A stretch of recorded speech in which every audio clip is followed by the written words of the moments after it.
Students, कैसे हैं आप सब। उम्मीद करती हूँ आप लोग अच्छे होंगे। आज आपकी वर्कशीट नंबर 27 आई है। इसे अच्छे से लेबल कीजिए, डेट डालिए, क्लास, सब्जेक्ट, अपना नाम, अपने टीचर का नाम लिखिए। चलिए पढ़ना शुरू करते हैं।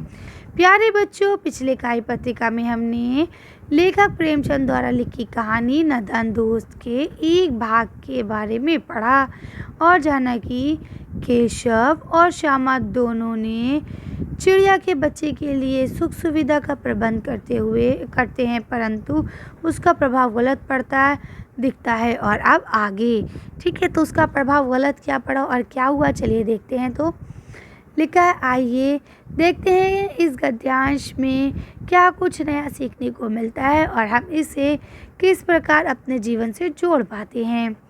तो देखिए क्या लिखा है। किवाड़ केशव ने खोला था, लेकिन श्यामा ने माँ से ये बात नहीं कही। उसे डर लगा कि भैया पिट जाएंगे। केशव दिल में काँप रहा था कि कहीं श्यामा कह ना दे। अंडे ना दिखाए थे, ठीक है, यानी दोनों भाई बहनों के दिल में डर था।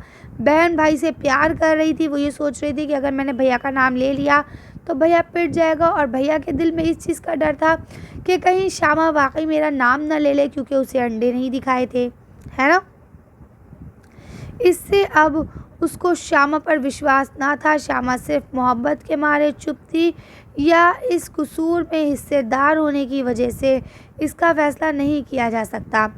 यानी अब ये भी नहीं पता था कि श्यामा सचमुच से भाई की मोहब्बत में चुप है या इसमें बराबर की हिस्सेदार होने की वजह से चुप है। शायद दोनों ही बातें थी, यानी ख़याल से दोनों बातें हो सकती हैं। इसलिए भी चुप थी कि वो हिस्सेदार थी, और इसलिए भी चुप थी कि वो भैया को प्यार कर रही थी कि कहीं ऐसा ना हो भैया पिट जाए, ठीक है। फिर क्या हुआ, माँ ने दोनों को डांट टपट कर फिर कमरे में बंद कर दिया और आप भी धीरे धीरे अपने पंखा झलने लगी, ठीक है। अब क्या हुआ, धीरे धीरे पंखा झलने लगी उन्हें, ताकि उन्हें नींद आ जाए। अभी सिर्फ 2 बजे थे, बाहर तेज़ लू चल रही थी। अब दोनों बच्चों को नींद आ गई थी, क्योंकि अब दोनों बच्चों का काम ख़त्म हो गया था, इसलिए वो दोनों बच्चे भी सुकून से सो गए। 4 बजे यकायक मने होते एकदम ही से श्यामा की नींद खुली, यानी उसकी आँख खुल गई। किवाड़े खुले हुए थे। वह दौड़ी हुई कानिस के पास आई और ऊपर की तरफ ताकने लगी। टोकरी का पता ना था। संयोग से उसकी नज़र नीचे गिर गई, ठीक है। अब नीचे जो गई उसकी नज़र, तो उसने क्या देखा, उल्टे पाँव दौड़ती हुई कमरे में जाकर ज़ोर से बोली, भैया अंडे तो नीचे पड़े हैं। बच्चे उड़ गए, है ना, क्योंकि बच्ची नादान है, उसे क्या पता कि चिड़िया ने अंडे फेंक दिए हैं, क्योंकि अब वो उसमें से बच्चे नहीं निकलेंगे, है ना। उसको ऐसा लगा कि शायद अंडे नीचे पड़े हैं और बच्चे निकलकर उड़ गए, ठीक है।